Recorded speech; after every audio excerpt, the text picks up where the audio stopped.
Welcome to the Academy's 58th commencement, marking the end of our 62nd academic year serving our students in the community. Greetings to all of you and to all of the friends and family members around the world watching again this year on our live stream video.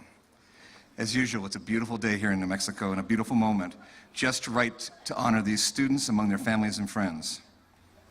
It takes this entire community to reach this moment, so of course we want to thank many people, beginning with the scores of good people in our physical plant, dining services, security, and business administration who've worked tirelessly to prepare for today's event and have worked diligently on behalf of our students throughout the year.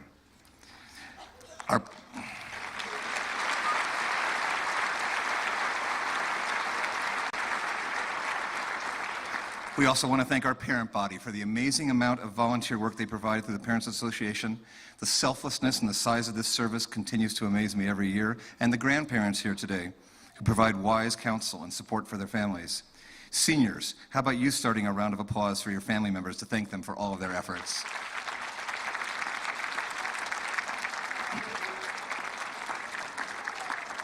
Of course, our faculty and staff, brilliant in the classrooms and offices around campus, deeply caring for our students and committed to an uncommon independent school mission. These are good people. They work so hard, and they open doors to the future in the classrooms every day. And then many of them stay on to support their students in an array of extracurricular activities that boggles the minds. So much of life and learning taking place in every nook and cranny of our school and program. Seniors, again, I'll let you lead, but will you all join me in thanking and congratulating our faculty and staff, the men and women who've yet again given their all.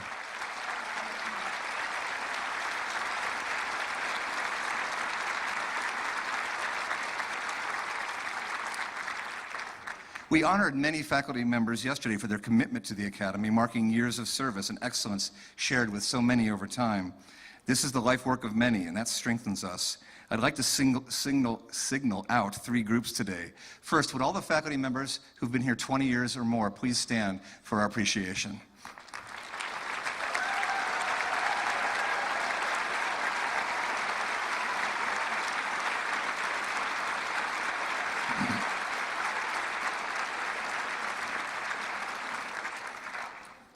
They're not all here today, but we have 5 retirees from the school this year. So I'd also like, if they're here, and I know some are, Roxy Braden, Kent Erickson, Julia Fuentes, Marie Vining, and Sid Stockdale to stand as they retire from Albuquerque Academy.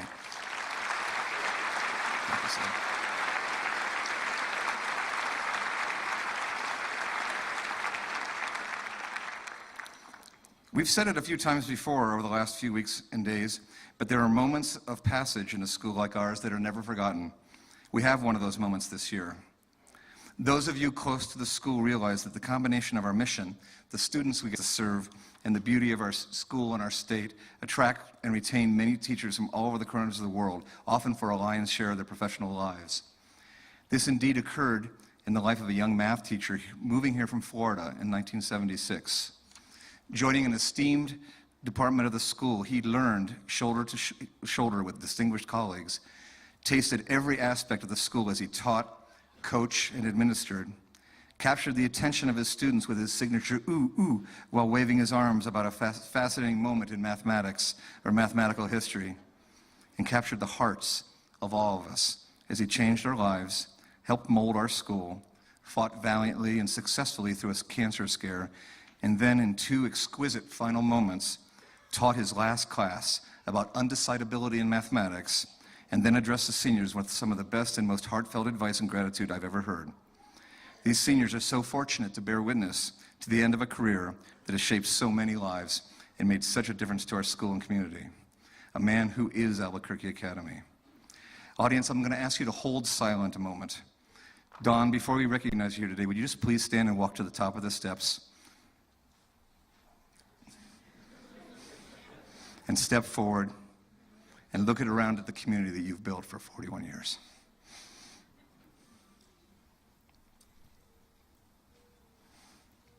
Don Smith.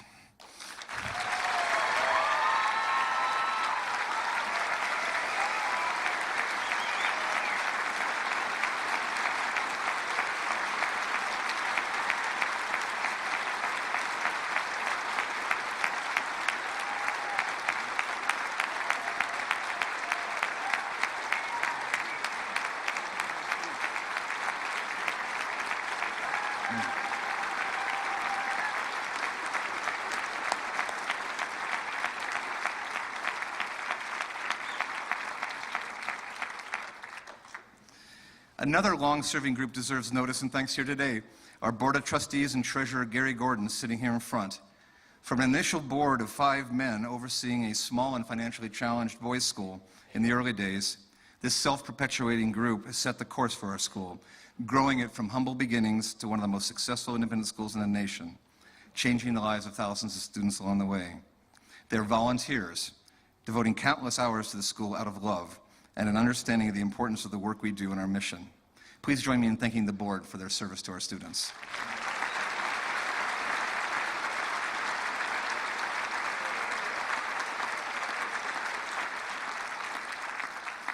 And 2 very distinguished charter board members are ending their service this year. Could Walter Stern and Karen Knopf please stand so we can thank you as well.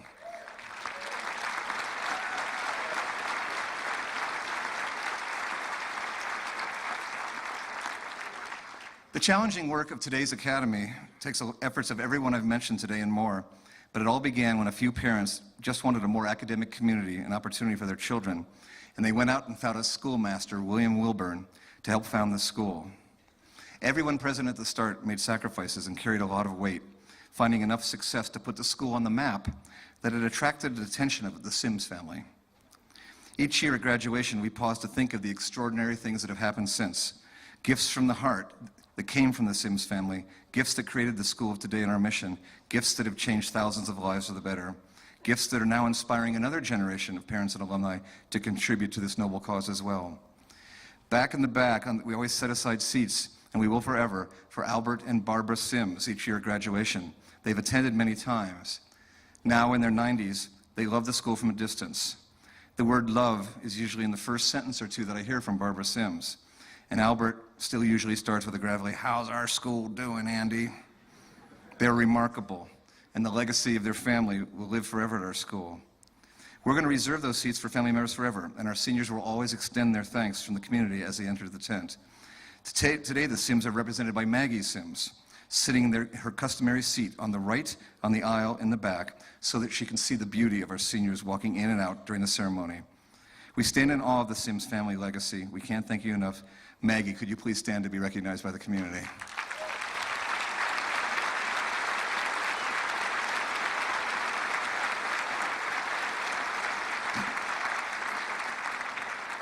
I say this every year, seniors. The best way to honor the Sims and fulfill our mission as a school is to work throughout your lives to improve educational opportunities for children wherever you are, whatever you do, be it in support of the academy, the school down the street, or the teachers you meet along the way. So last thanks and acknowledgement, our alumni. Your lives will be the ultimate measure of our school, seniors, just as the lives of our alumni are the measure of the school from the past. From all indications, we're doing well by this measure, and we're very proud of all the generations of Academy graduates. I can't wait for you to get to know all these generations, class of 17. They all sat in your seats back in the day, and quite a few of them are here to honor you today. Could I have all Albuquerque Academy alumni in the audience, including faculty and staff, stand, please?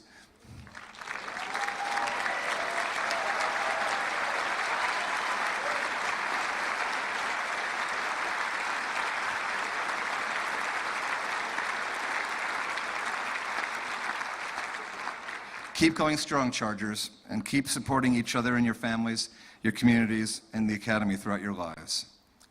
So finally, the seniors, we send you off with pride. We know you're ready to go. But still, we remember the day when you came most nervously up the hill for your first convocation, escorted by the class of 2011, just as you welcomed the class of 2023 at this year's convocation. And now, you're off to 75 colleges in 25 states, the District of Columbia, and Canada. 3 of you are taking interesting gap years. You are offered over $21 million in non-need-based merit aid for college, of which you accepted $5.1 million. You led your teammates to 8 state championships, 4 in one day last fall, along with countless similar awards in all manner of academic, artistic, and extracurricular activities. You stepped into the natural world of our gardens on campus and the wilderness in our Ex-Ed program, and now I hope you have an inclination or intention of staying connected to the natural world as you fight for it in the future. You led us singing our school song, Light the Way, as the first senior class to do so, and you again mark a first as you lead us in the song today for the first time at a graduation ceremony. Your class is full of goodness, effort, success, and caring. with stellar accomplishments in all of our activities. And best of all, on top of all of your accomplishments, you've been eloquent and powerful in your gratitude to your teachers and the Academy, as well as your gratitude towards each other and the beauty of being able to grow up together here. I have no doubt you'll stay close together for the rest of your life and grow closer to other Academy alumni, providing and receiving support from each other over the years. Watching you participate in the parent-generated amazing race the other day just tickled me, because you've grown so wonderfully, but you still have the same childlike spirit you brought us when you first came to campus. I hope, like many of the adults in our faculty and staff who've guided you along the way, you will remain forever young in some aspects of your life, even as you grow to make such a powerful impact as adults. I've said it a few times already this year and this week, but seniors were extremely proud of your efforts. You chose the uncommon and more challenging path here at the Academy, preparing you for future success and the ability to serve country and community with wisdom, conviction, and compassion. We count on you to find a way to lift the lives of others, here in New Mexico, here at the Academy, and wherever you go. For many of the skills and habits of mind you've learned here are the tools you needed to make this difference. And I know you'll stay in touch with each other, for it's a blessing to go through the rest of your life together after the intensity, beauty, and vulnerability of growing up here together. Ultimately, if the future can be predicted from today, you'll be kind and grateful and mutually supportive for the rest of your lives. You'll do good things, caring for your families, yourselves, and each other, and you'll make us all very happy and proud. Speaking for everyone at the Academy, it's been an honor and a pleasure to know you and serve you. Farewell and thank you, class of 2017.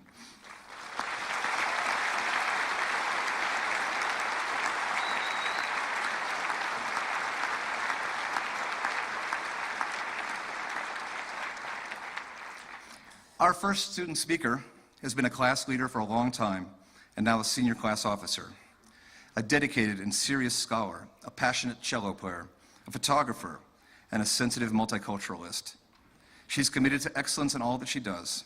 We know she'll make a powerful impression on Lehigh College, just as she has here. Jennifer Lee.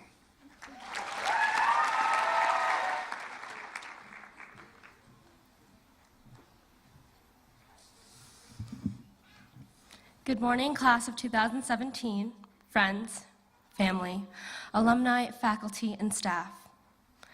I think the truest testament to my generation's utter dependence on technology would be the fact that my first resource in writing this speech was, of course, Google.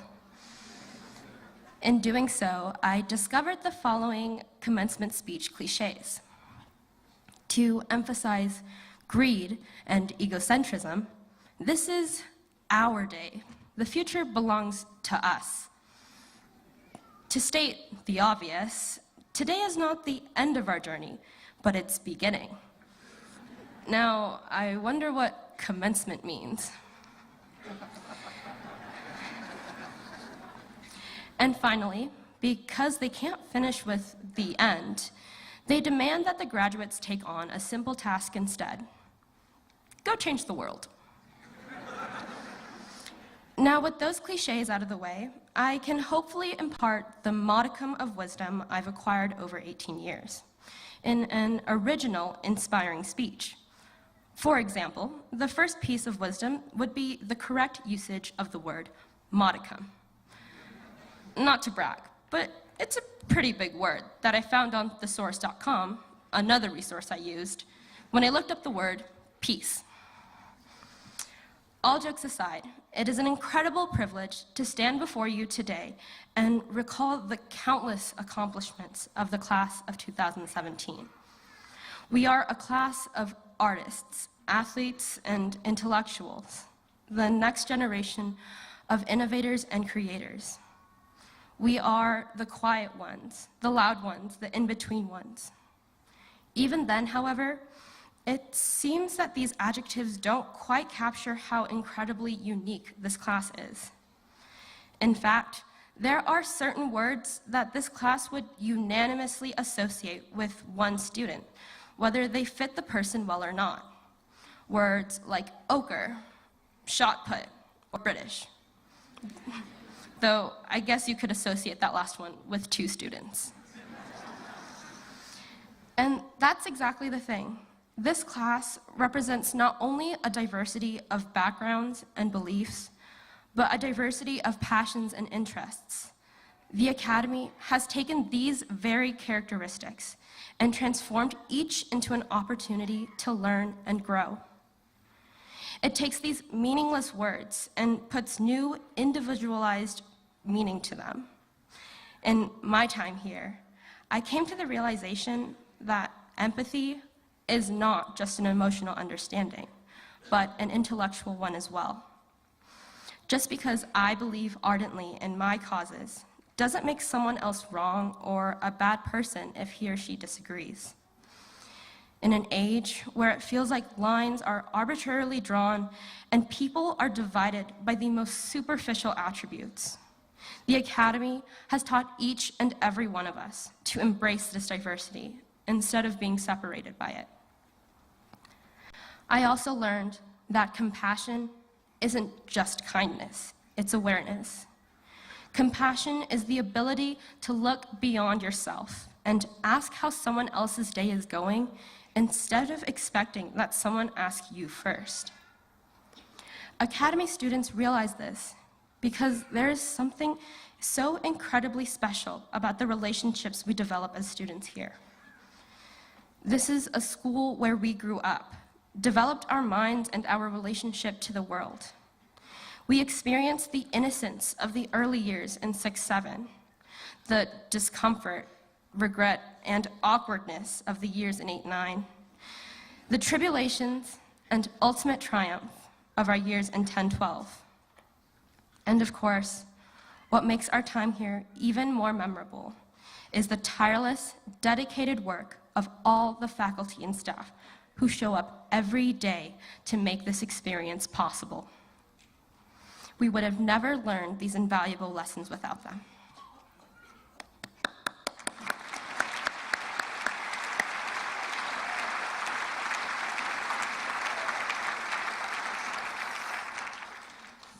Whether a student has been here since the 6th grade or August of last year, it becomes incredibly clear that it's hard to shake the identity of being an Academy kid. We find that just as Albuquerqueans depend on the Sandias to orient themselves, Academy kids find ourselves innately bound to this campus. And in spite of whatever changes are to come in the years ahead, I'm positive each and every one of us will retain a memory that's tied to this campus, whether it's planted out on the mesa or paved into the red brick path. That is, those changes will undoubtedly come, but they won't change the sacred bond we've forged in this school. Quite honestly, this class doesn't need to wait for change. We've seen so much of it already, and it doesn't faze us one bit. We've used it to prove our flexibility, our resilience, our craft. Whether it was the school schedule, new teachers, new deans, or what seemed like the entirety of the college process, we made it work. In fact, we thrived. Under the captainship of our class, we saw success in boys soccer, girls basketball, swimming, and for the 19th time in the last 20 years, boys tennis. And that's just to name a few. Many of our musicians, artists, and thespians have been recognized at the national level. We have students exploring the furthest reaches of the United States and the globe, representing ourselves in 38 states, Washington, D.C., and 2 other countries. Since the 6th grade, this class has seen the rise of the smartphone, a rover sent to Mars, and even survived the supposed apocalypse of 2012. Simply put, we've adapted. In this flexibility, we as a class have shown exactly what we're capable of. Frankly, I'm excited to see what this class can do, and I hope you are too. Don't be surprised if you see us on the news in a few years, and still again in 20. Some may label our lofty aspirations as mere dreams, the stuff of fantasy and a footloose imagination. However, as Paulo Coelho writes in his novel, The Alchemist, there is only one thing that makes a dream impossible to achieve: the fear of failure. which is really interesting because fear is not a word I associate with this class. Instead, there is another that perfectly captures our mindset: fearless. Thank you and congratulations to the class of 2017.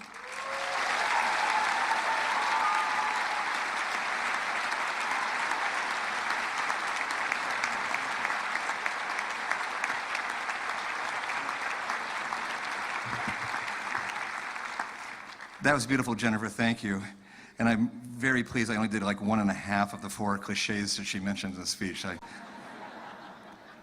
Our second student speaker, a curious and dedicated and talented scholar, even without the perceived additional 10 IQ points that come with an English accent, a classicist, always on a journey of discovery, a leader, a soccer star, a community servant, but beyond that, a young man of rare character and humility, full of grace and friendship, one who reminds us a bit of a similar young man in the class of 2017. I've shared this stage before with Charles, in sadness, as we remember Joan Escondon in the somber ceremony by the medicine wheel last August. But then the next day as we welcome students back to school together. And now today, as he prepares to head off for academic, athletic, and community leadership at Cornell University, Charles Touche. Our time here at the Academy began as our class lined up along the brick path just south of where we sit today. About 150 of us looked up in awe as we met the colossal seniors who were to escort us into the gym for our first convocation. Now, 7 years later, we sit here to celebrate our accomplishments. The number of state championships amassed, amazing theater productions and concerts put on, art awards won, and hours given to the community by our class is quite simply dumbfounding. Perhaps more impressive, though, is how this institution, its faculty, and its staff have led us on our journey. Recently, during my senior project inspired by one of my favorite teachers, Mr. Himwich, my brother and I spent a lot of time referring to the Odyssey on our quest to find the location of ancient Ithaca, with the somewhat naive expectation that somehow we could discover something that archaeologists hadn't already. Mr. Himwich had a feeling we would reach no definitive conclusion as to the location, but he also knew that the experience would be one we would never forget. By working in such close proximity with the classical text, I realized that Odysseus' journey is one that is so easy to connect to, because our academy journey has been an odyssey in its own right. It has been shorter in comparison, but we have also undergone a transformative adventure full of challenges and thrills, and have ended up completely different people than when we embarked on our voyage. In 6th grade, we arrived to our first island on our journey, faced with the daunting task of making friends, and trying to settle once and for all whether juniper or pinon is the superior pod. Juniper, though. And later at the pep rally, we collectively chanted our enthusiastic Thunder Thunderation chant that we may have adapted a couple times in future years because we liked originality. Next, we drifted nearby to 7th grade. We grew closer together on ex-ed trips, the Harvest Fests, and Hoops for Hefe. In addition, many of us spent what seemed like a full semester sitting through Mr. Fazio's history class, learning about the intricacies and mysteries of Chaco Canyon. 8th grade was a total shift as we relocated to the east side of campus. We labored away, creating beautiful artifacts for the dig, an academy tradition, only to see them get smashed apart into tiny pieces by our history teachers. Then, they buried the artifacts and had the audacity to ask us to dig them up all day in 90-degree weather, and furthermore, reconstruct them. I still feel sorry for whoever had to assemble my brother's Cyrus cylinder, a piece of pottery that, I kid you not, broke into over 100 shards. In 9th grade, we welcomed about 15 students who bolstered our already thriving grade. They fit in right away. I'm not quite sure how, but we made it through hundreds of dress code violations and cookie violations for taking too many, despite Miss Leiden's and Mr. Shafani's best attempts to stop us. 10th grade was another transition year, as we entered the oldest division and gained some flexibility and freedom in our schedules. Between Catcher in the Rye, Romeo and Juliet, and health class, the age of innocence was gone.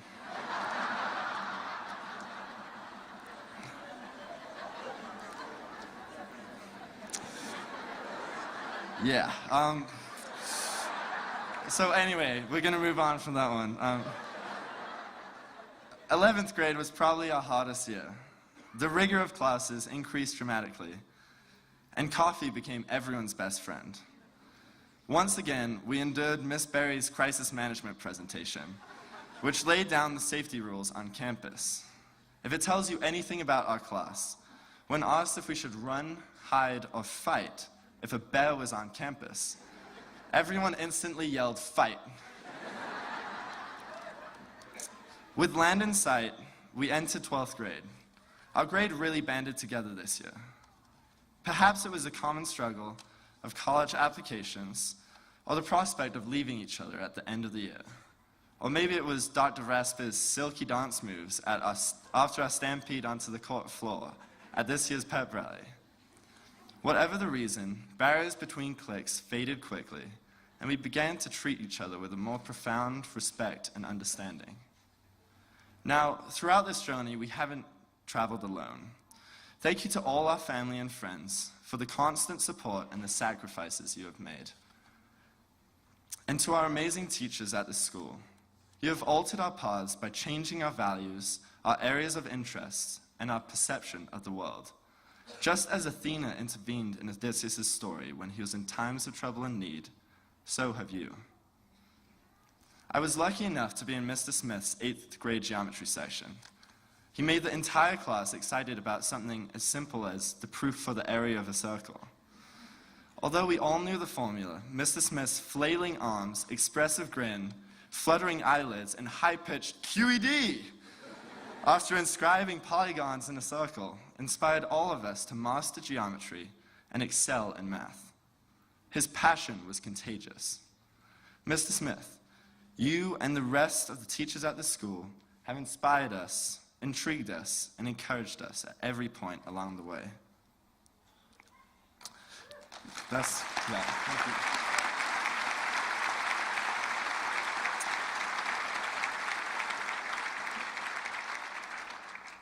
Just like a voyage, I think it's fair to say that our academy experience has not always been smooth.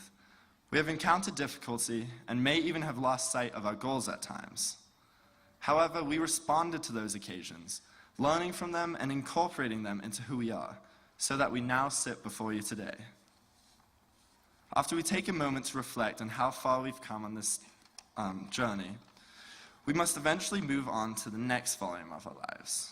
Unlike Odysseus, our individual journeys do not end here. In fact, they have just begun, and I just used the cliche that Jenny said I should not use.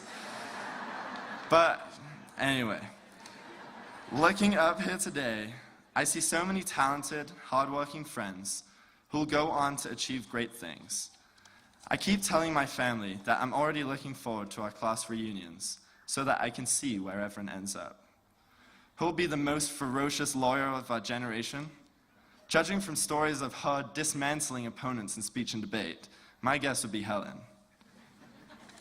Who will we watch represent our country at the Olympics? Jordan Lasansi? Jackson? We're counting on you two. Arya Sella and Kira Harvey will listen to you nail every note of Handel's Hallelujah before switching the station only to hear Wesley's top country hit for the 3rd time that day. Who will make more money than the rest of us combined? Well, I think we all know that one already, Thor.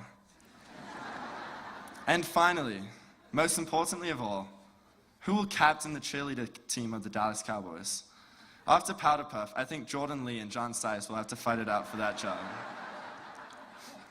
And so, finally, my fellow classmates, we have made it.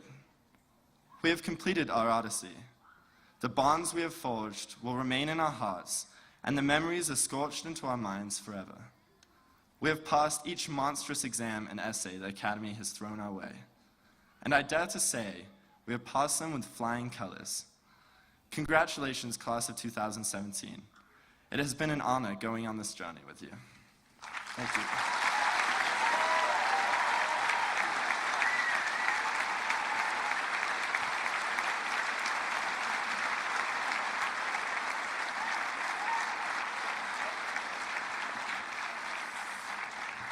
Thank you, Charles. Your leadership will be remembered for a long time. So now our featured speaker. As you read the introduction of our graduation speaker, you'll see the essence of so many Academy alumni. The wide range of interests, the curiosity, the service towards others, the risk-taking, along with humility and self-deprecation. My first extended conversation with Bill Hudenko took place over the holidays this year at Bruno's, where, like so many of our transplanted alumni, he was scarfing down New Mexican food and chili like a man drinking water after a trek in the desert. We were talking about his startup company, Enchente, and I immediately saw that he was really onto something that could make a difference in a world often hard-pressed to meet the demand ask of mental health resources. And since entrepreneurial activity is a vital interest to our community and many of our students, I thought he'd be a perfect speaker this year. By the way, others have seen the potential of the ideas of Enchente as well. NBC News recently covered his work. Since then, I've learned a few more things. As a student and a young man of honor growing up in a family of honor, he cared then and still cares for others, all while being a top student and active soccer and track athlete. He was described in his senior appraisal as a class act and a young man of uncommon moral fiber. And on top of it all, his classmates at the Academy, even today, cherish his sense of humor. They remember when he joined his friend Carlos at the senior retreat and performed an air guitar solo from Wayne's World that perhaps will go down in Academy's history. I'm interested in what you have to say to our graduating seniors, Bill, but you can leave your air guitar back on your seat.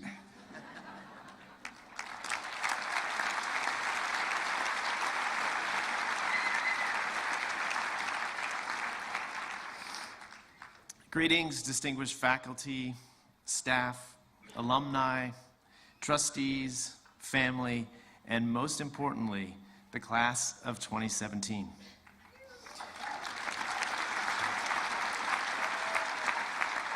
It is truly a great honor to be here today. Preparing a commencement address provided me with an opportunity to reflect on my life. It encouraged me to travel back to the time when I was sitting in one of those chairs, and it made me think about what I wish I had heard that would have better prepared me for the challenges to come. As a scientist, I approach this task of crafting a speech as I do most things in my life. I did some research. Consequently, I reviewed a number of speeches, and I tried to identify the common elements of a good speech. Here's what I found. It seems like there are 4 critical components. First, good speeches tell a story. Second, they are personal and genuine. Third, and this was a strange one, they use almost all of them at least one quote from someone famous. And fourth, and perhaps most importantly of all of the best commencement speeches are short. Yes.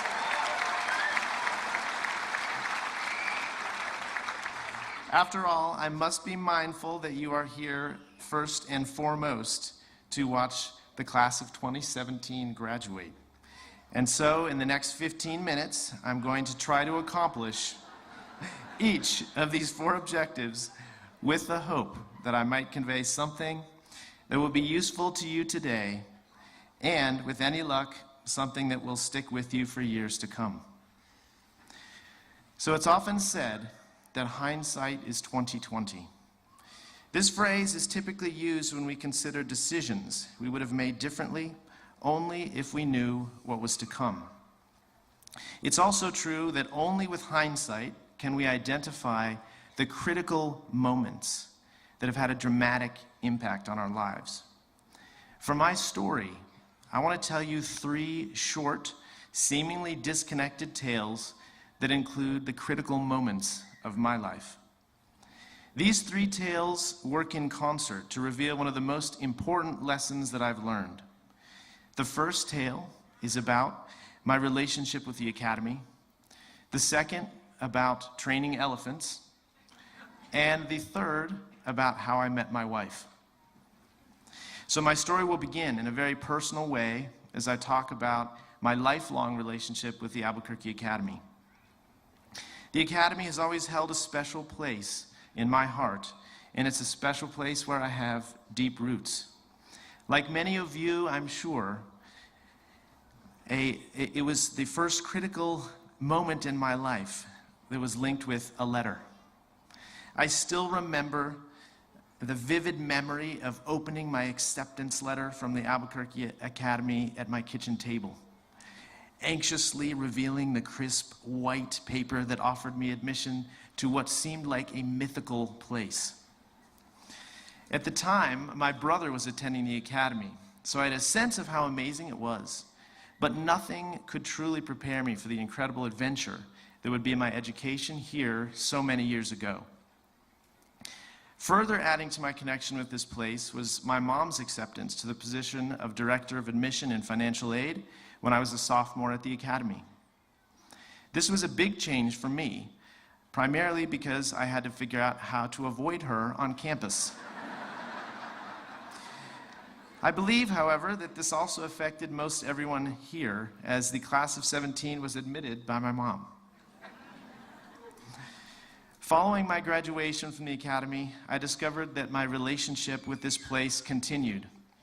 In fact, I'd say that it wasn't until I graduated and had more experience in the world that I fully appreciated how special the Academy really is. The Academy is so special not just because of the things you can observe, like the spectacular library, the natatorium, the beautiful fields. The Academy is most special because of the people. The amazing educators and staff who devote their lives to teaching and fiercely protecting the values and mission of this institution. The board of trustees and alumni who help fund and oversee it. The families who nurture and support the students. And not least of all, the exceptional individuals who attend the school. Though I know very few students who are graduating today, I have no doubt that you will do amazing things. And I suspect that many of you may someday hold some of the most important and influential positions that will guide our progress in science, technology, education, and the arts. For those of you graduating today, I believe you will find that your relationships with the Academy won't end today. The deepest and most enduring friendships of my life have come from this place, as evidenced by several friends from the class of '94 who are present here today. Little did I know at the time that the things I learned and the relationships I formed would have such a profound impact later in my life. Now, I know what you're all thinking about right now. Enough about the Academy. When is he going to talk about elephants? This critical moment dates back to a trip I took with my family while I was at the Academy. It was a hot summer day, and while on a family vacation, my parents took us to a zoo.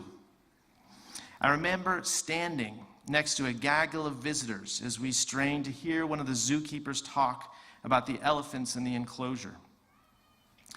As the zookeeper talked to us about feeding patterns, mating habits, and elephant intelligence, I recall looking to my side to notice a precocious young child about half my age, and he was eagerly raising his hand. Now, it was the kind of hand raise that grabs attention.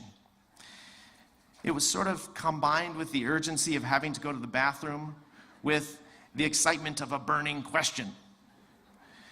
After the zookeeper finished his thought, he kindly called on the child. And upon receiving receiving attention, the child was no longer exuberant and instead retreated into shyness. Nonetheless, he mustered the courage to ask a simple question. He said, "How do you keep the elephants in the zoo at night?"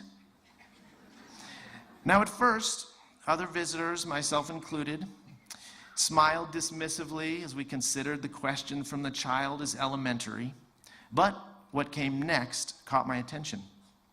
The zookeeper smiled briefly, and then he replied, When we leave for the night, we put a small rope around the elephant's leg and it stays put. Now, you may not be surprised to know that an answer like this was not satisfactory to an inquisitive young mind. So, once again, the child's hand shot up with urgency. "Yes," the zookeeper said, acknowledging the child again.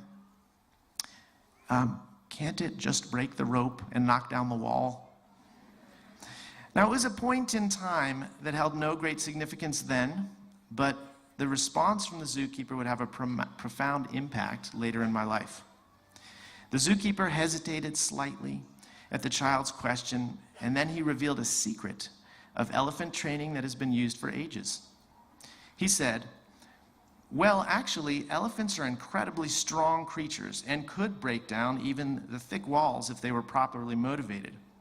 The trick," he said slyly, "is when the elephant is a baby, we put a strong chain around its leg. The young elephant will pull and pull to get free, but with enough time, it'll learn it can't escape. When the elephant is an adult, we only need to put a rope around the elephant's leg, and it will stay put."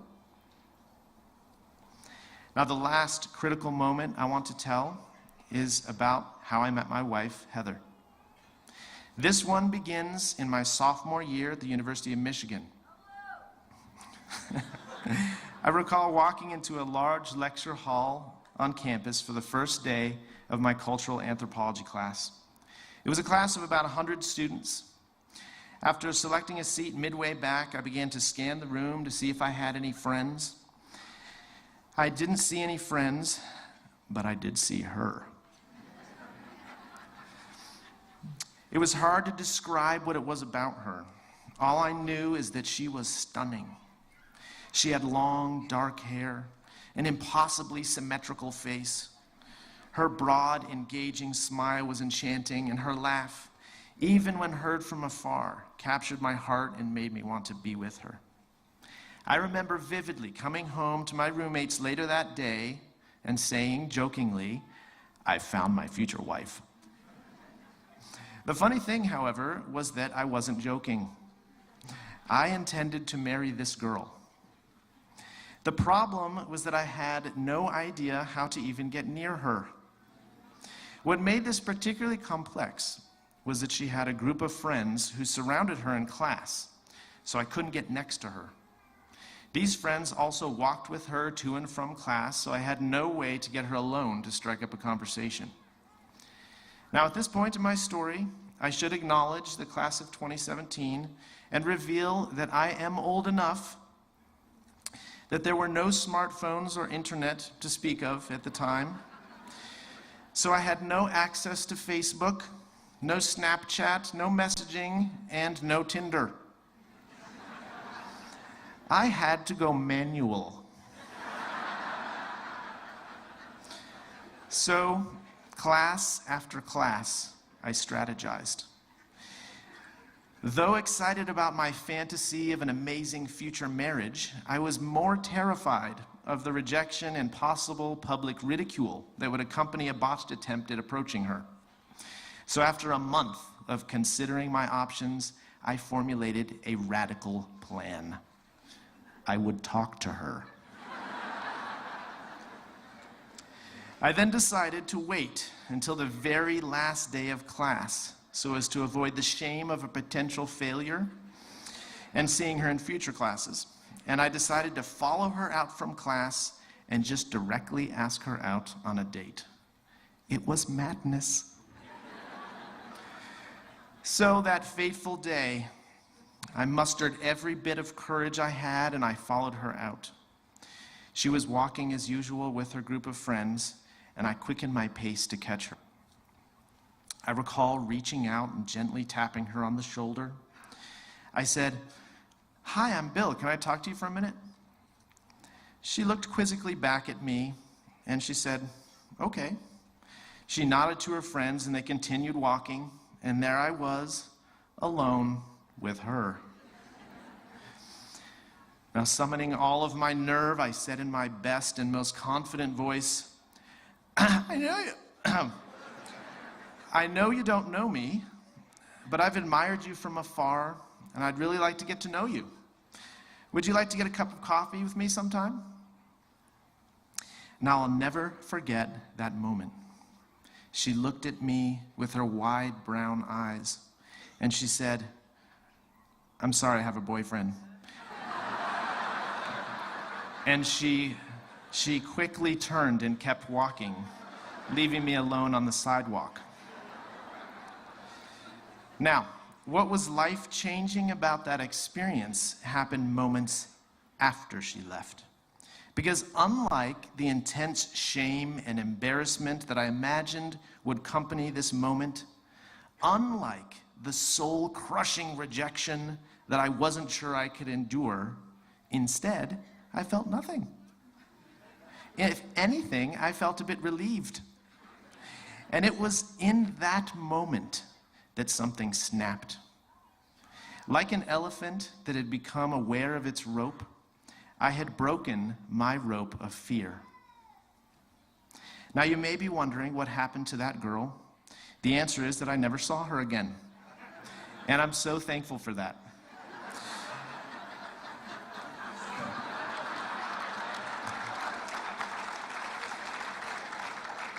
The real story of how I met my wife brings me full circle back to the academy.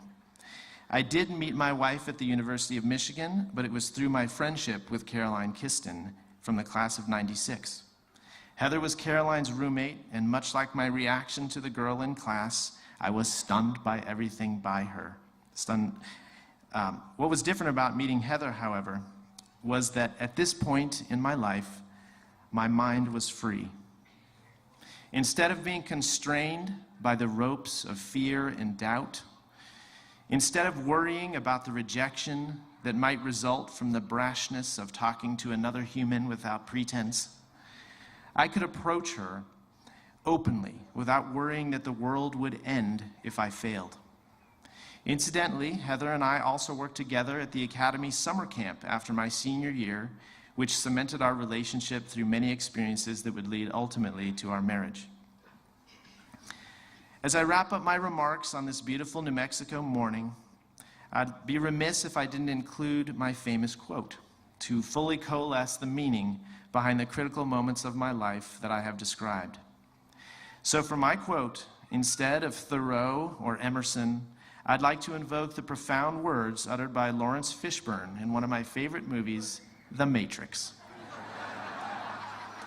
He said, "Like everyone else, you were born into bondage, born into a prison that you cannot smell or taste or touch, a prison for your mind. Though I hope it is the case that we don't currently live unaware in a dystopian world as portrayed by The Matrix, I do believe in the wisdom of these words. There is no greater prison than the one we create with our own minds. Like the elephant, we are all constrained by ropes that bind and prevent us from living freely. It is my hope that by sharing some critical moments of my life and by sharing the idea that we can be free of such constraints, that I have provided you with the most helpful piece of wisdom I am able as you graduate to the next exciting chapter of your lives. I would like to end my address by providing each and every one of you here with a challenge. I would like to challenge you to identify something you perceive to be a chain in your life and pull it. Whether this chain is revealing your true feelings towards someone you care about, whether it is engaging in a physical challenge you don't think you can overcome, or whether it is writing that novel you don't think you can finish, I challenge you to pull on the chain of your disbelief. From this experience, I expect that you will learn how most of these chains are actually ropes that you can break. I believe it is this very process of breaking ropes that has led to the major successes in my life. Whether it has been identifying the courage to meet my amazing wife, challenging traditional paradigms in my field of research, or hiking 100 miles of the Appalachian Trail with my best friends from the Academy. For me, my quest to free my mind started here, from that first critical moment when I opened my acceptance letter from the Academy to this very moment where I stand in front of you. I believe that this was made possible in no small part because of the amazing people here at the Academy and what they instilled in me. Because it was here where I wasn't taught what to think, but rather how to think differently.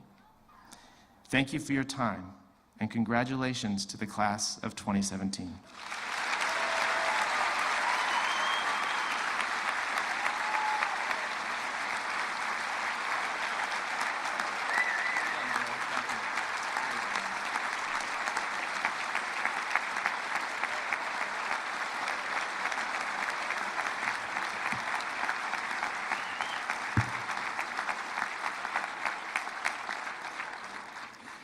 Thank you, Bill. There's always something we leave with these speeches each year, and I know the image of that elephant is one we'll remember for a long time. It's now my pleasure to announce the winners of 3 Graduation Day Student Awards and then 2 Faculty Awards. Associate Head of Smith, Don Smith, will assist me for the final time with these presentations. The Class Scholar Award is presented to the senior attaining the highest overall academic record. This year's recipient is Max Deitman.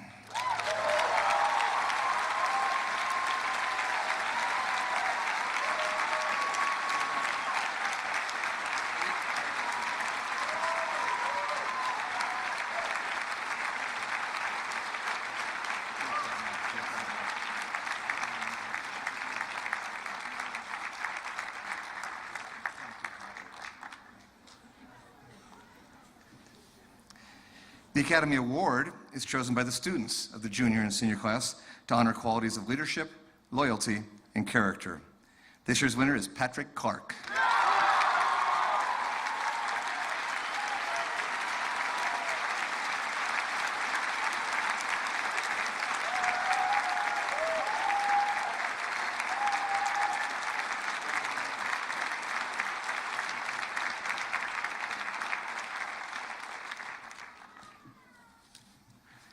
The Head of School Award is presented to the student who exemplifies the ideals of the Academy through spirit, citizenship, and contribution to the life of the school. We have 2 recipients this year, Flannery Cowan and Charles Touche.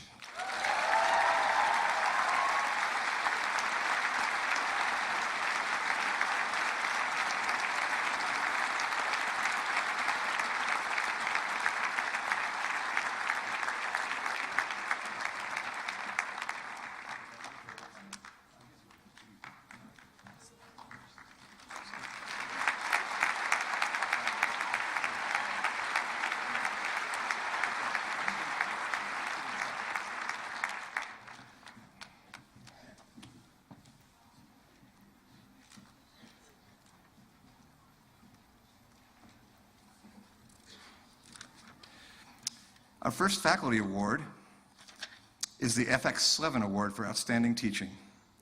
This award honors the contributions of Frank Slevin to the students and faculty of Albuquerque Academy.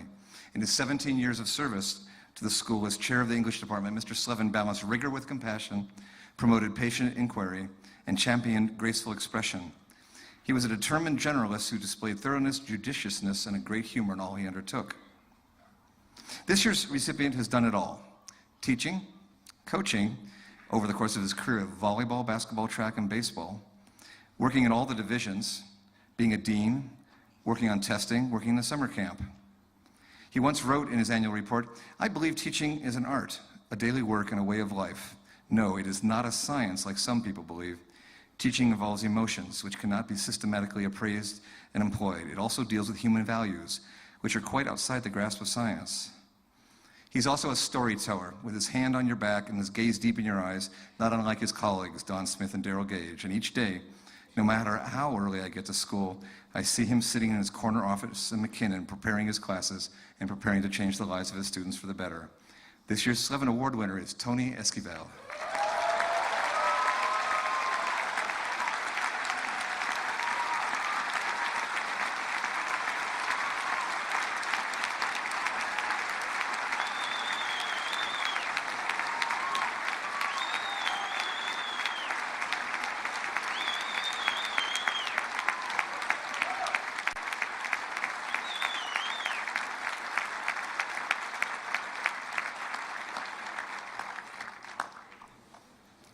The Gage Award was established in December 2005 to honor both the longevity of Daryl Gage's service to the Academy and the loving nature of that service.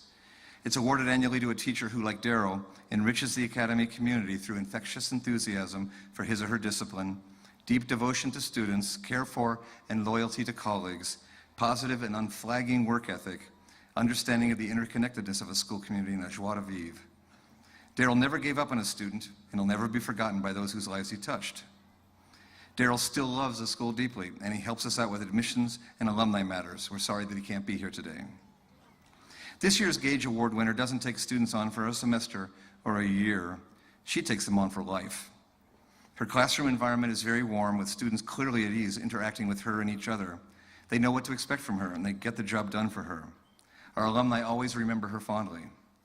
It's all simply great, this teaching and caring for students, but then the other side of this community-minded educator emerges in the afternoon and at night, here on campus and in far-flung sporting venues, supporting all our athletes year-round as she announces, runs clocks, finds joy in our victories and pride in the class and effort of our athletes when they come up short. Season after season, year after year, following them as they go on to college and professional athletic careers, almost like a surrogate mother, always knowing how many hits Alex Brigman got last night with the Astros. People like this award winner are the fabric of a good school community, a good alumni community. When we discussed the award with Daryl, he said, of course, since he too finds same joy in watching our athletes compete. This year's Gage Award winner, Donna Wren.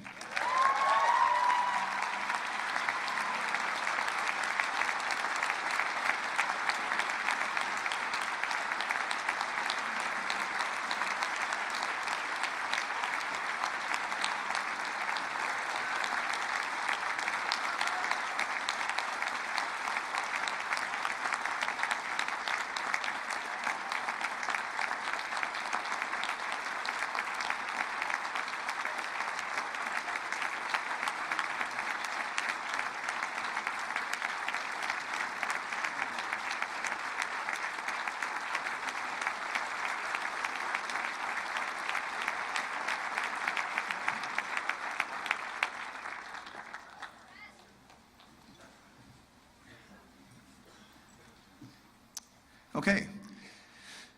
We again thank Hovey Corbin and Sean Garris for, in a contest over the last few years, writing our school song, Light the Way. And we're going to proudly sing it together for the first time at graduation. You'll find the lyrics on the back page of your program. Please rise. Hovey, you're going to play a little sample of it first, or are we going to just jump right in? Jump right in. Please rise for Light the Way.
Wow, thank you, community. Thank you, seniors.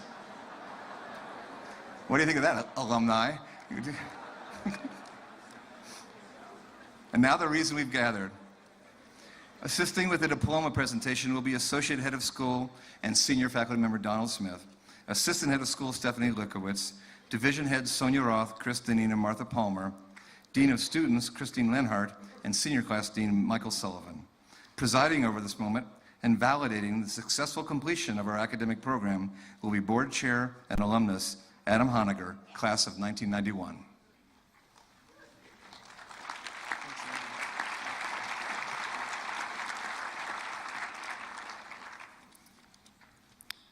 The Academy mission states in part, "We believe that children's lives change when their national passion for learning is nurtured and transformed into habits of lifelong learning and reflection.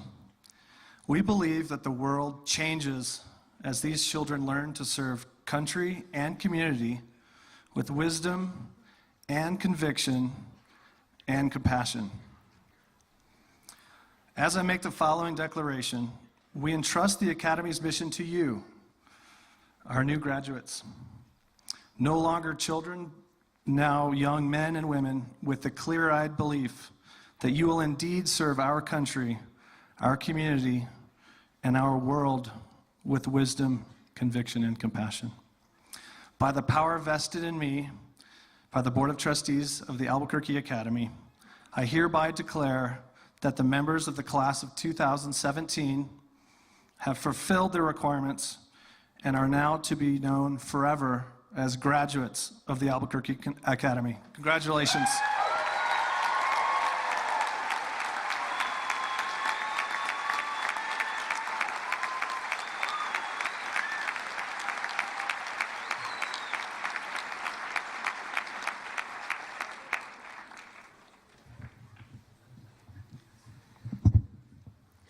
Would the class of 2017 prepare to receive their diplomas?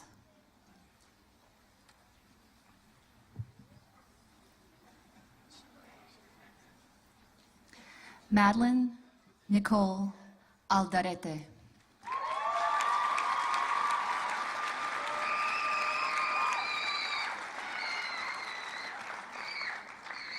Zachary Chester Andrews.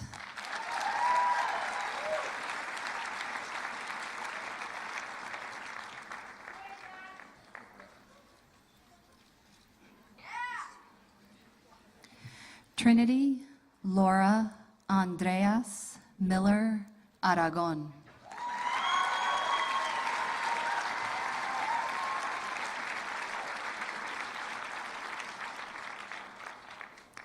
Rachel Sierra Araiza.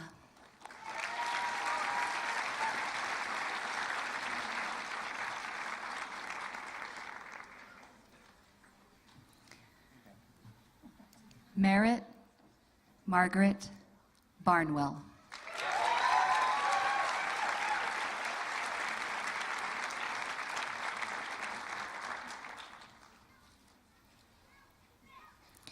Christopher Lloyd Bass.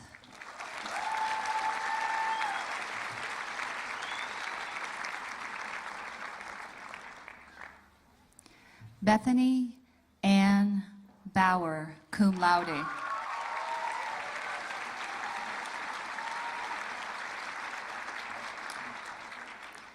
Brian John Bauer.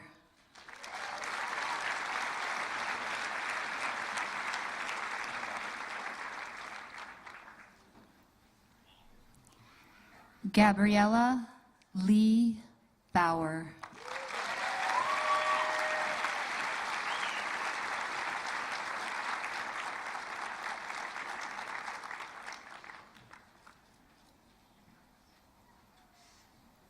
Marin Sophia Bauer.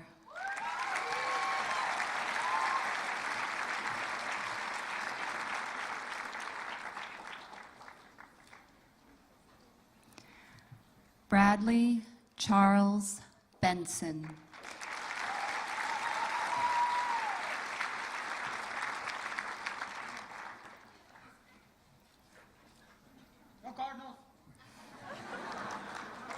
Adam Roth Bethel.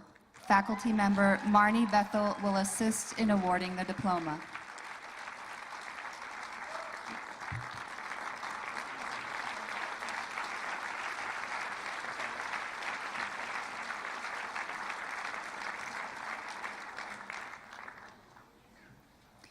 Eli Max Binder.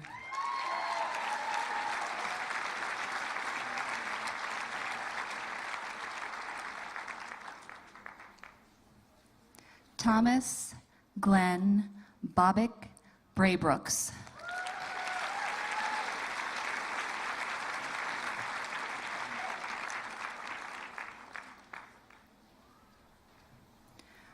Riley Lawrence Brainerd.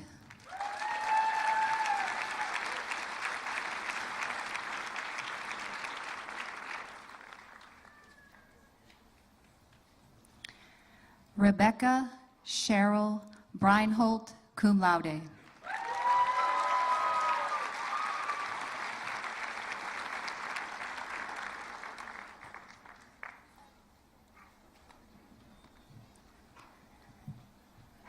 Crystal Janelle Brown.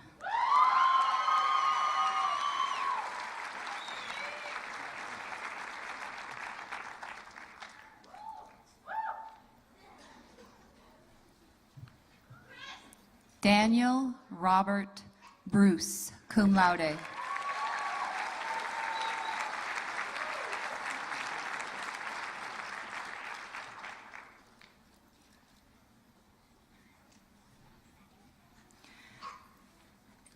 George Anthony Brunacini.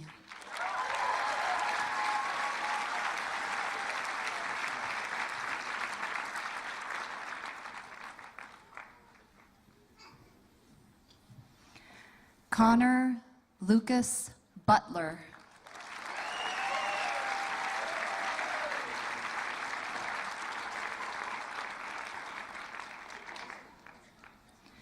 Jordan Andrew Butner, cum laude.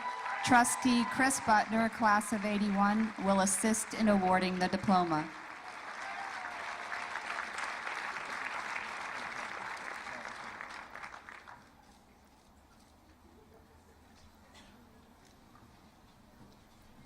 Lewis Wyatt Bird.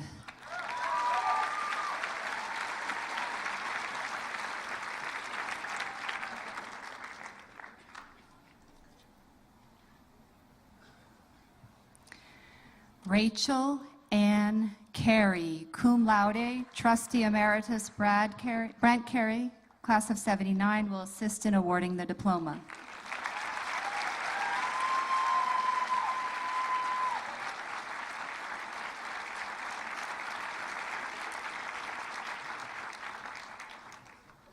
Skylar Rose Carson.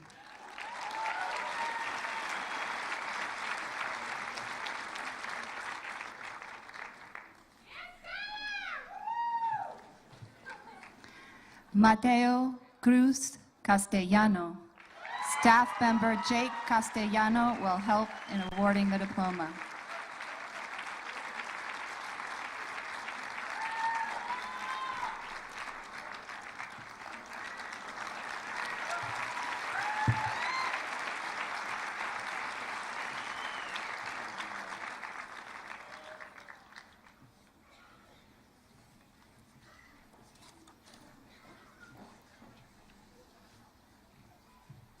Carl Roger Cherney.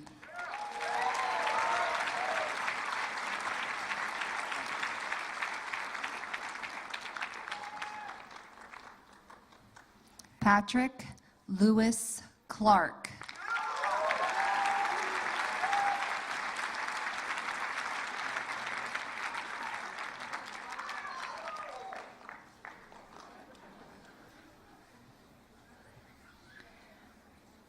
Carly Marie Cockerham.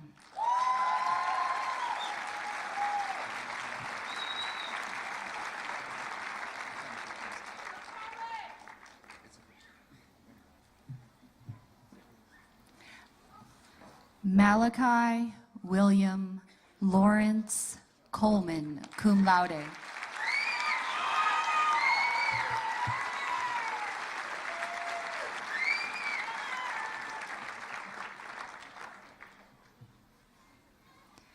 Ian Patrick Conley, cum laude.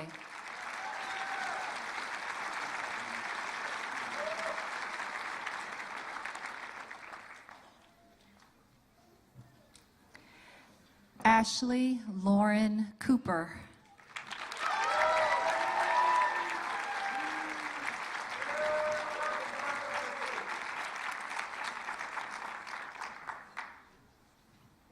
Flannery Rochelle Cohen.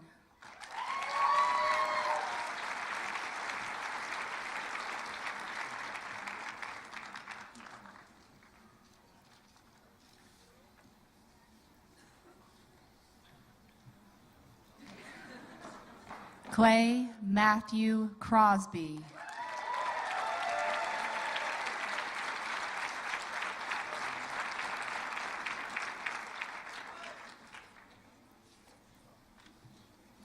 John Haas Daly.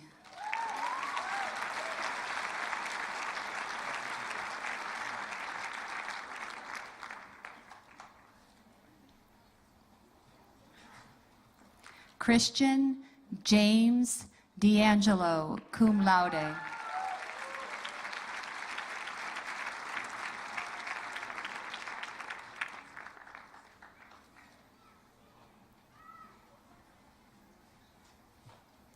Richard Joseph Dargan, cum laude.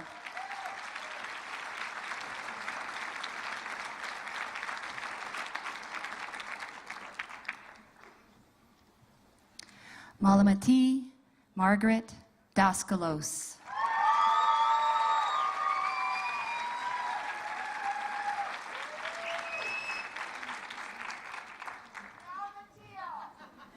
Charles Wolflin Dawkins.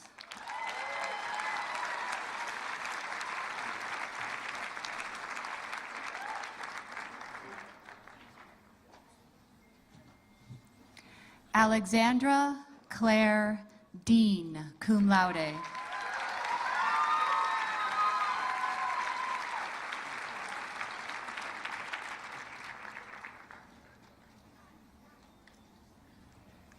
Ariacela Marie Del Grande, cum laude.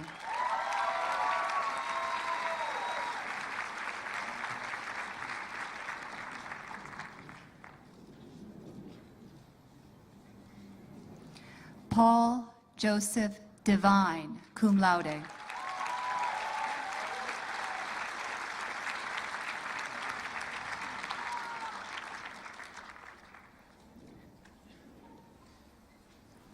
Morgan Patricia Donahue.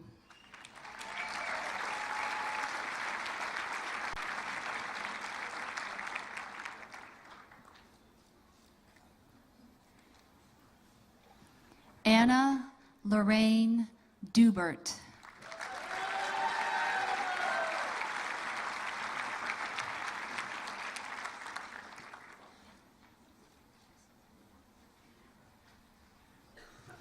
Dylan Christopher Duran.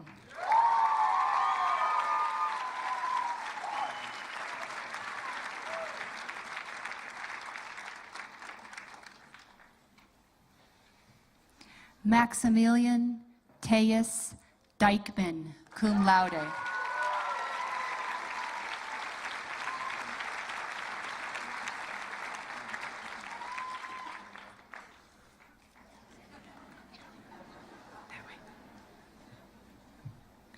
Charles Hunter Earl.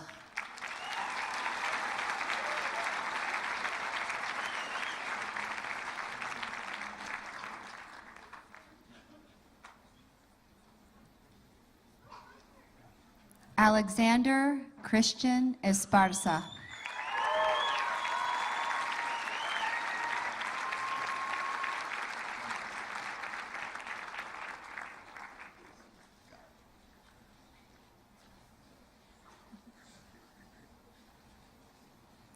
Jet Pierce Facey.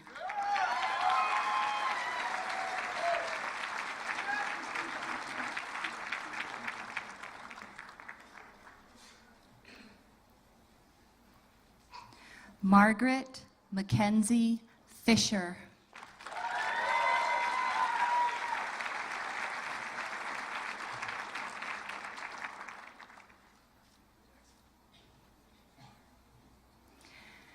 Claire Louise Sullivan Fitzgerald.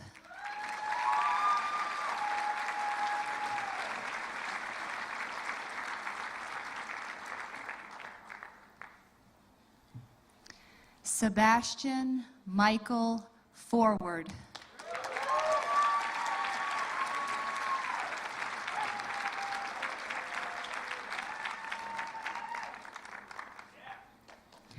David Robert Fricky.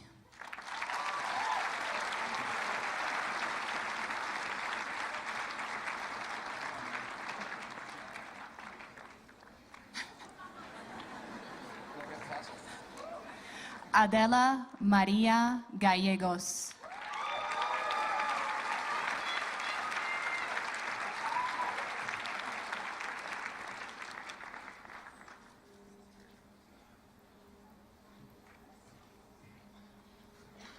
Shivani Benjamin Gardner.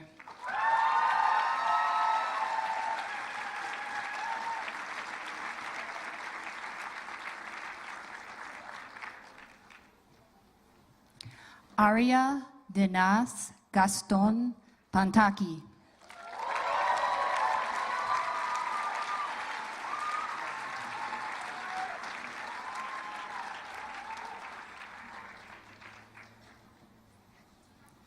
Catherine Michelle Jories.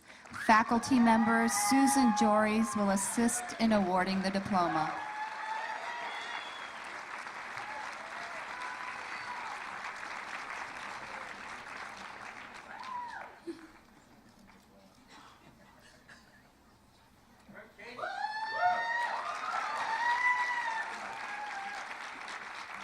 Ilana Inés González.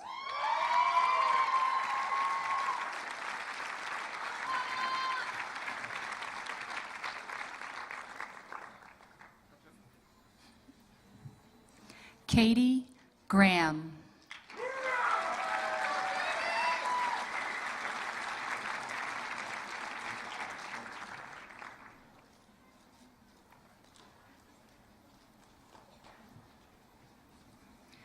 Joseph Benjamin Greer.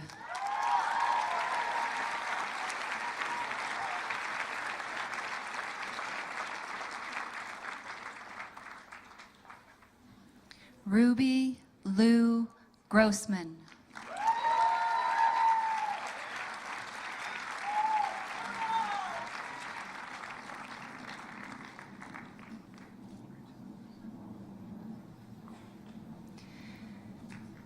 Indira Guha.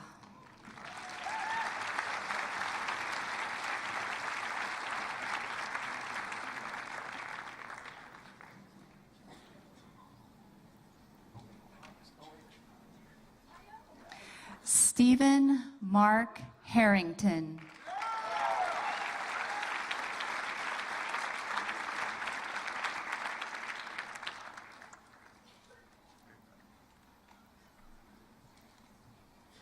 Ingrid Isabella Hartzell Gallegos.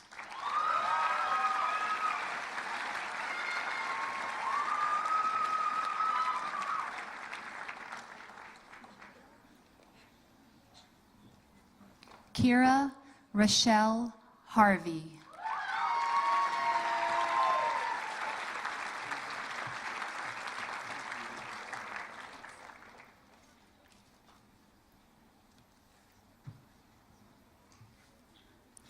Claire Frances Henderson.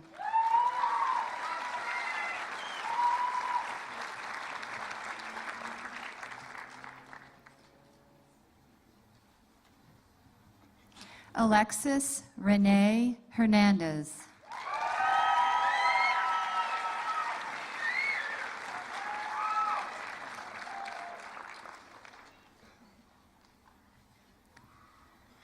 Daria Noel Hoffman.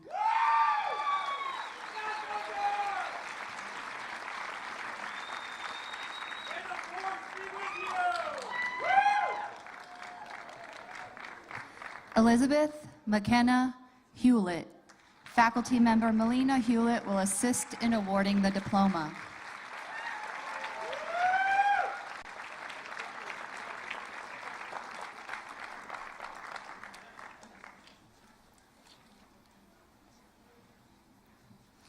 Megan Rose Humphrey.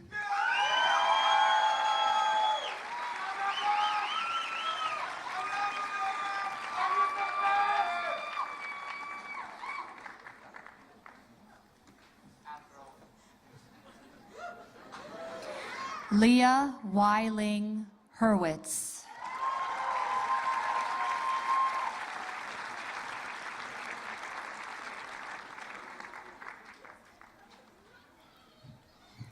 Sophia Marechal Jensen.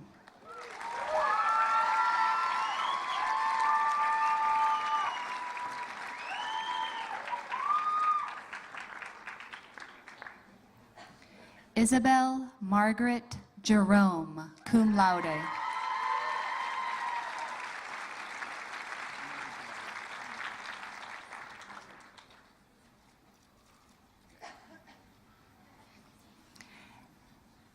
Eric Adam Kedge.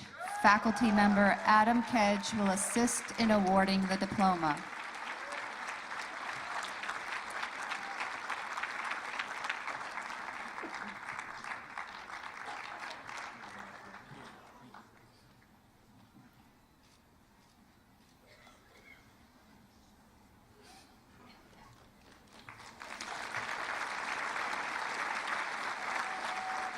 Kirill Randall Kale.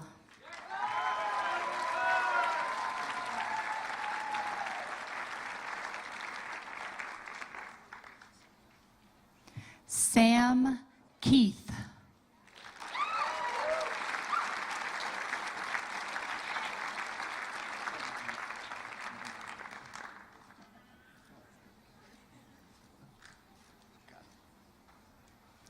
Emil Kennedy.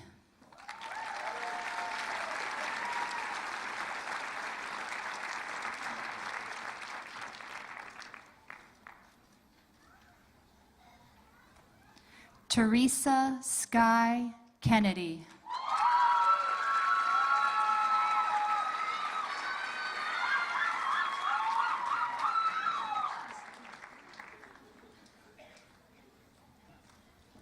Prachi Manish Kolwadwala.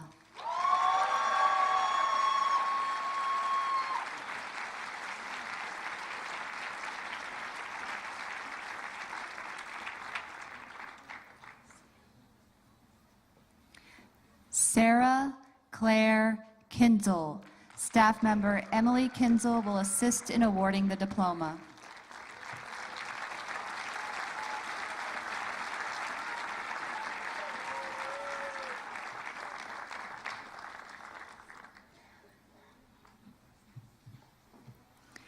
Thielen Jordan Kim.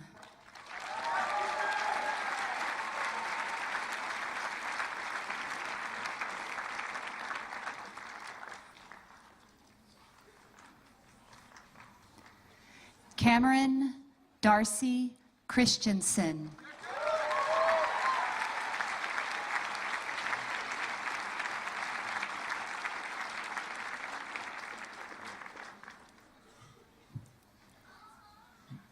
William Elliott T.T. Ka.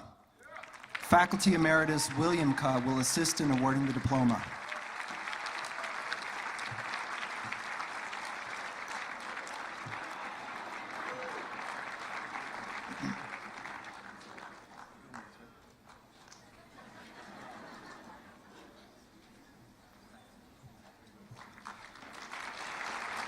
Anjali Sarah Kumar.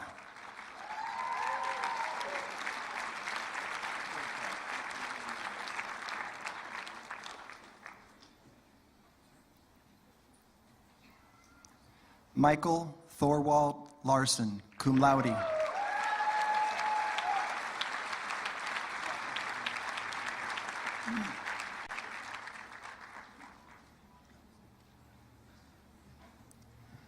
Jennifer Jenny Lee.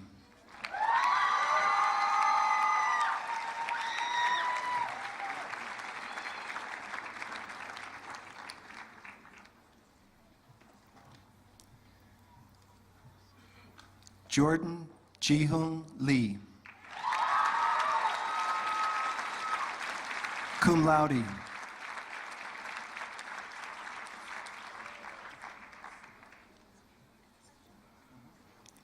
Allison Elena Romero Leggett. Trustee Valerie Romero Leggett will assist in awarding the diploma.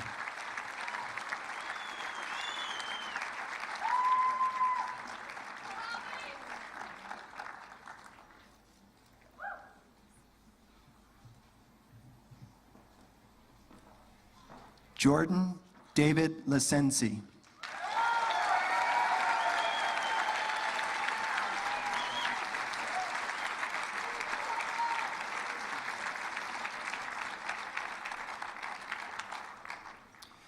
Isaac Ruben Lipkowitz, cum laude.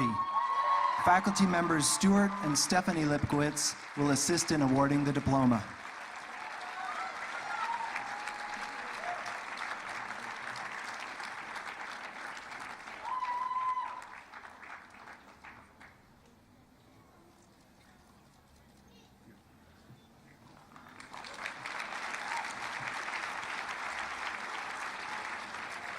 Helen Z. Liu, cum laude.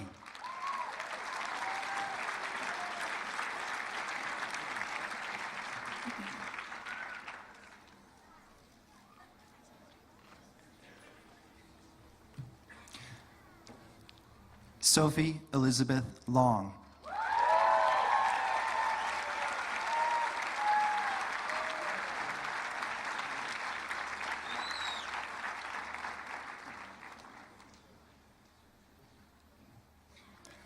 Marceli Lowry, cum laude.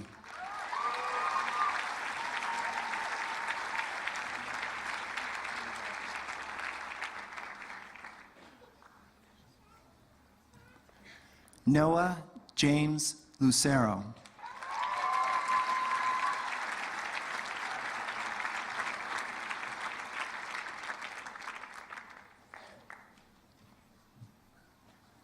Min Maritza Marcus.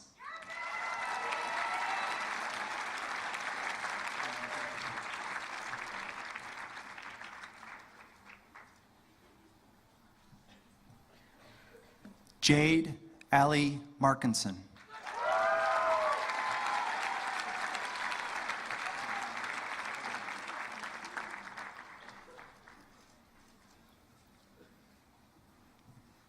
Mark Christopher Martin.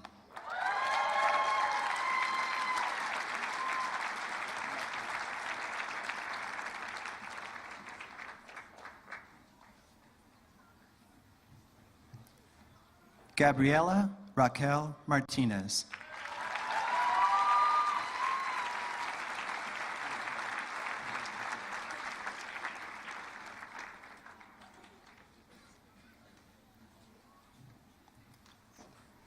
Molly Louise McCarthy.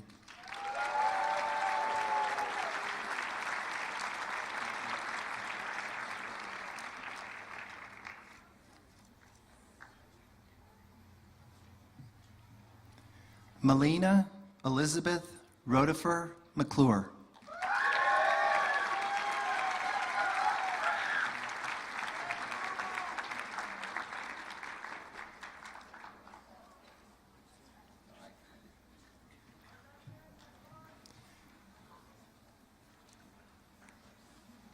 Jordan Matthew Melendez.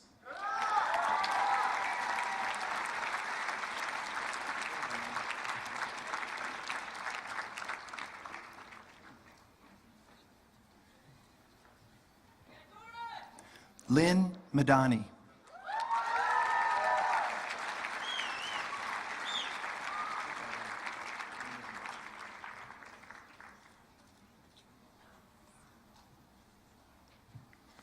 Tatiana Maya Mooney.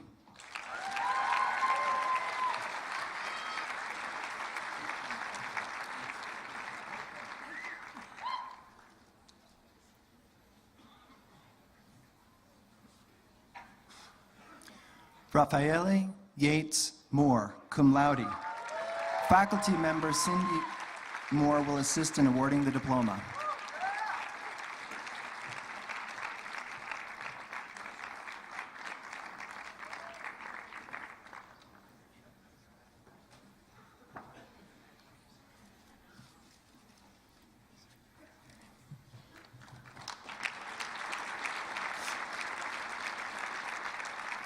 Eric Anton Moreno, cum laude.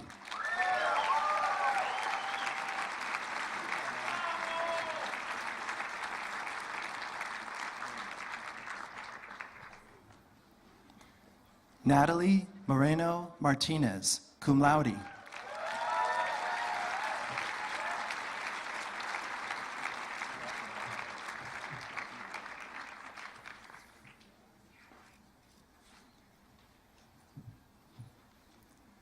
Jackson Timothy Morris.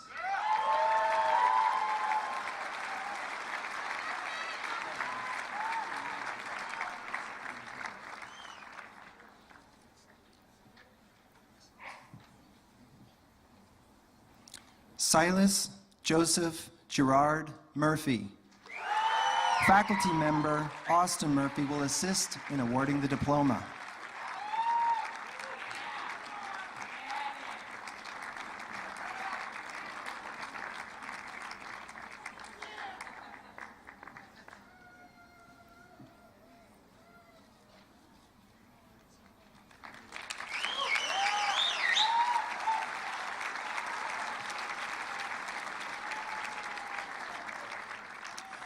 Jennifer Min Win.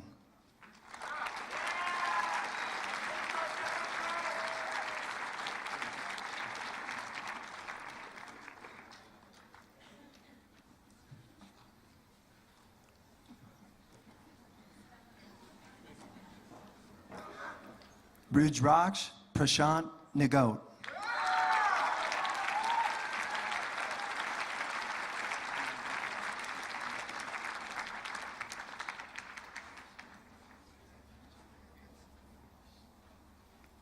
Adam Jude Noel.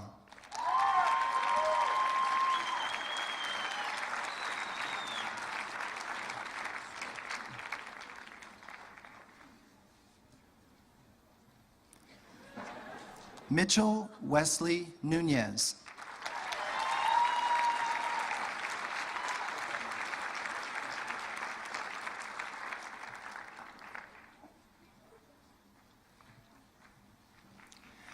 Che Olavarria Gallegos.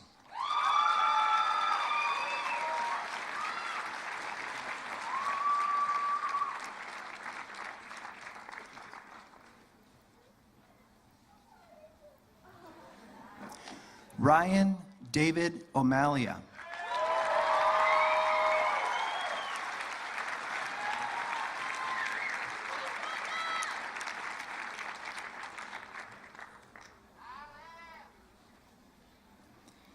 Aaron Ray Armisher.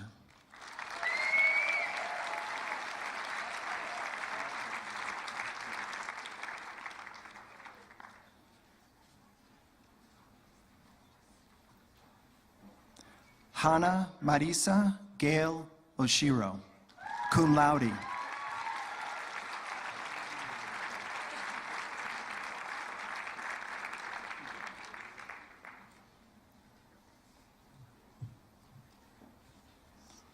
Maya Kiara Pauline Oshiro.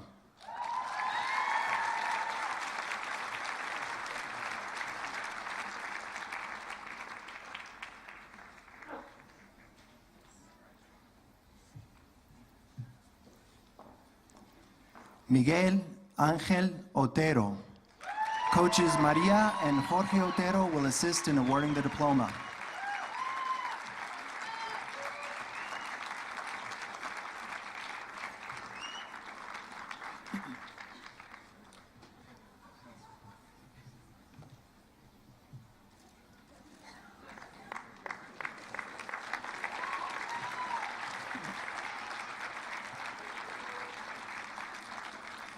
Peter Junchik Park.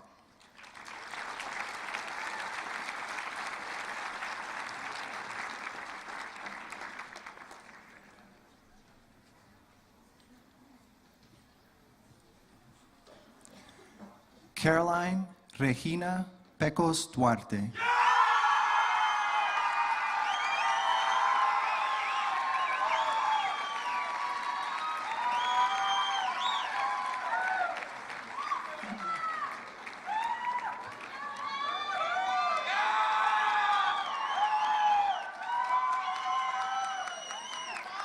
Jorge Antonio Pérez.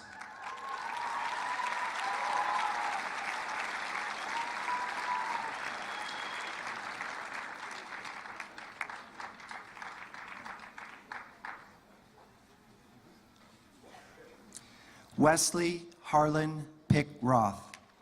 Faculty member Sonia Roth will assist in awarding the diploma.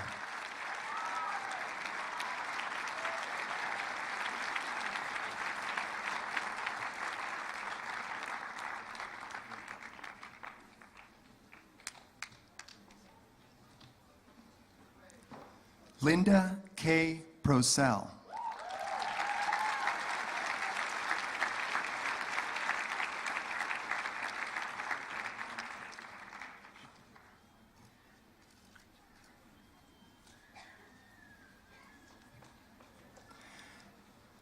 Derek Connor Purcella.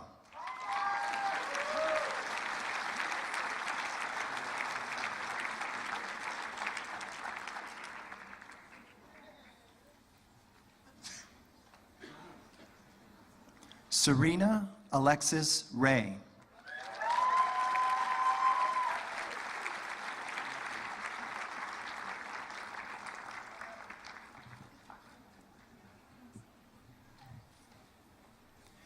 Eli Wheeler Reeves.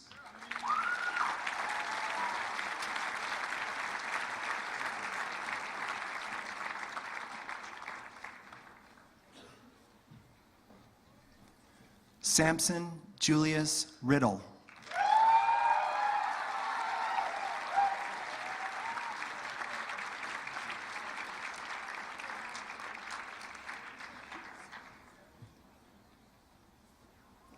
Shay Anna Nye Roccaforte.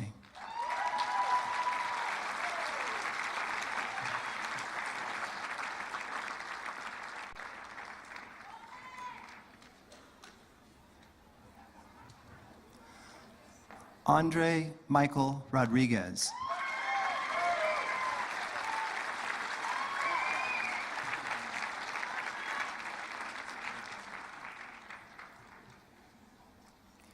Ryan Jorge Romero.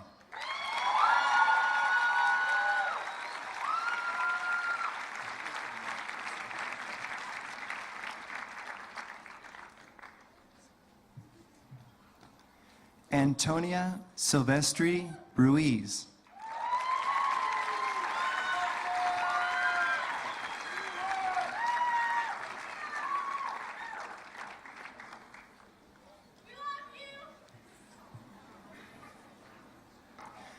Jonathan Demas Size.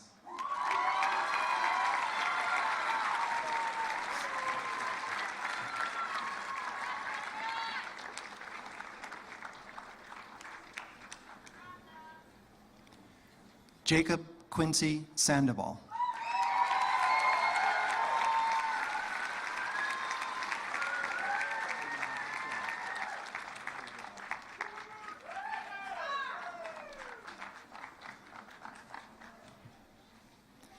Max Raphael Schwartz.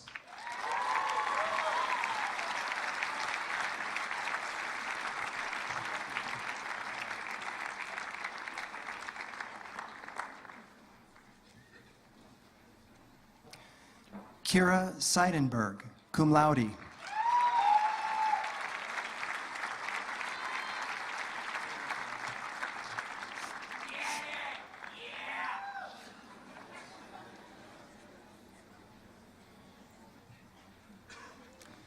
Sarah Nancy Trupati Schaefer.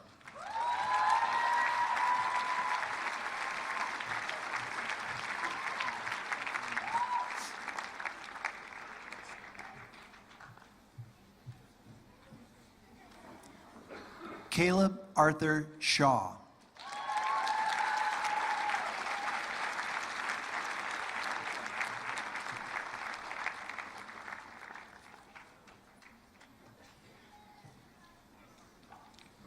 Marika Alexandria Sorge, cum laude.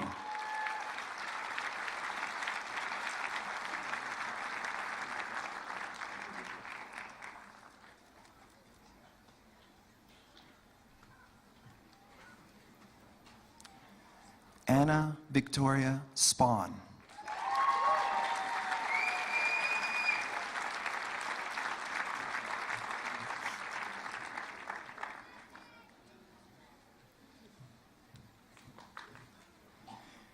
Grace Richardson Spratley.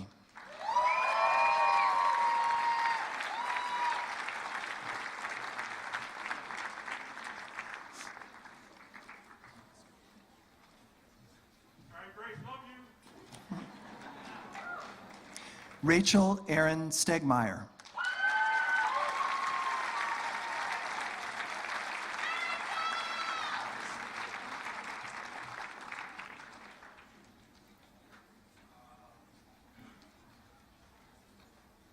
Maria Alexandria Stevens.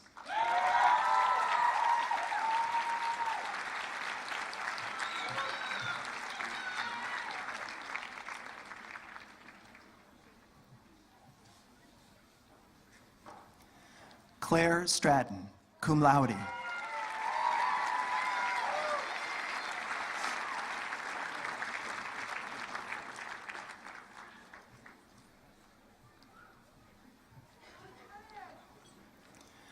Rongzu Sun, cum laude.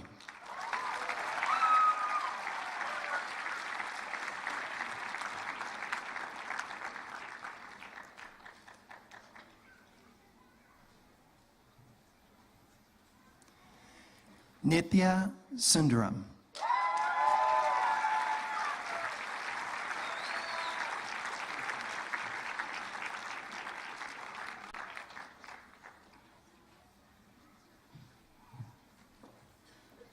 Mark Frederick Swiler, cum laude.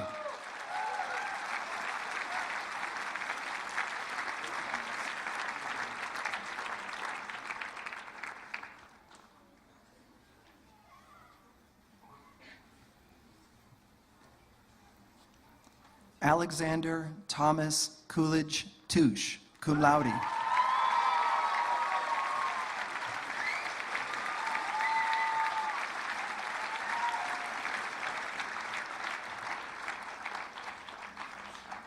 Charles Randolph Jefferson Touche, cum laude.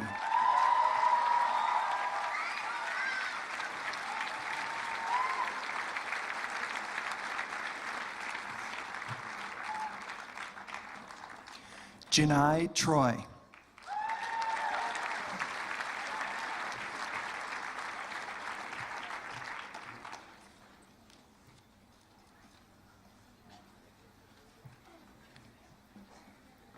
John Robert Tyndall. Faculty member Heather Tyndall will assist in the awarding of the diploma.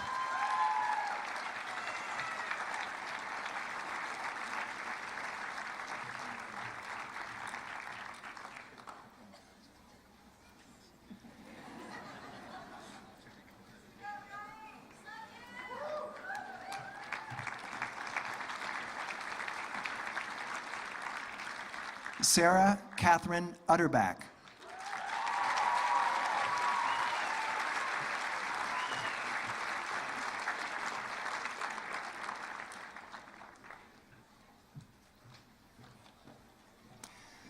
Nicholas Edmund Valdez.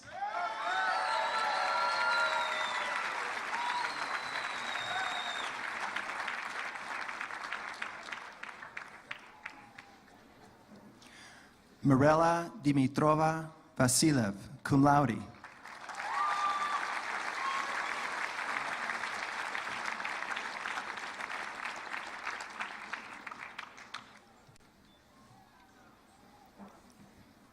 Catherine Lee Behill.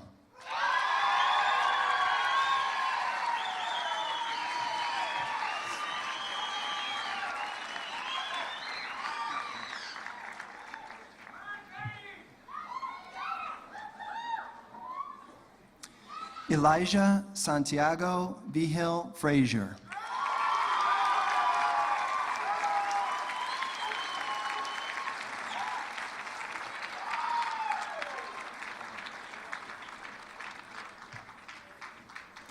Marco Antonio Villarreal.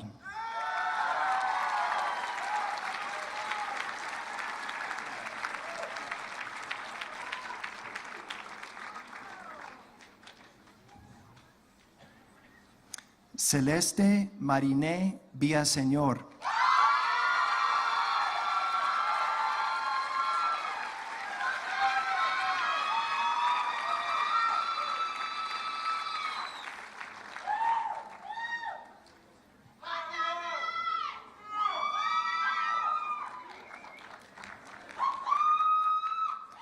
Jason Patrick Watlington.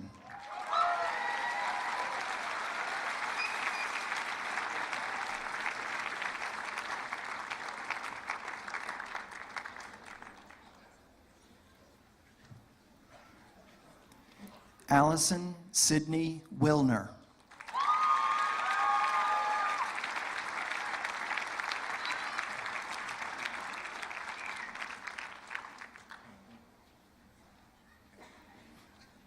One more.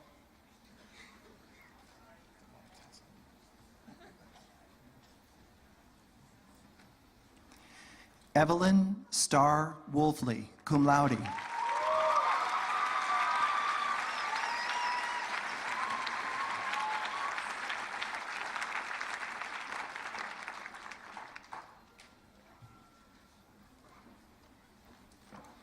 Kristen Anna Woodworth.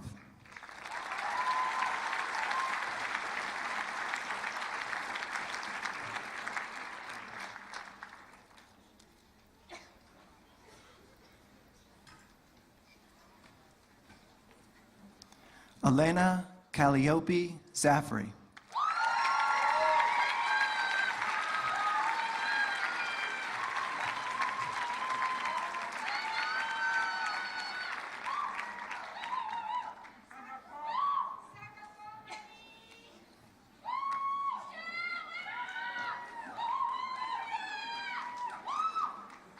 Yasmin Elisa Samanian.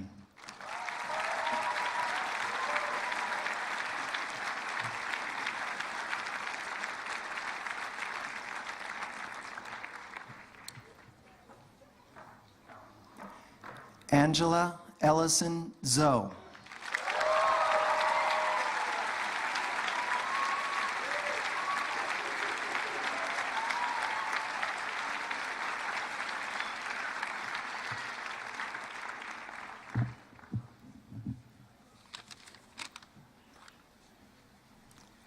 As we close today, class of 2017, I want you to know how much we have all appreciated the abiding love, respect, and kindness that you have shown everyone on this campus consistently.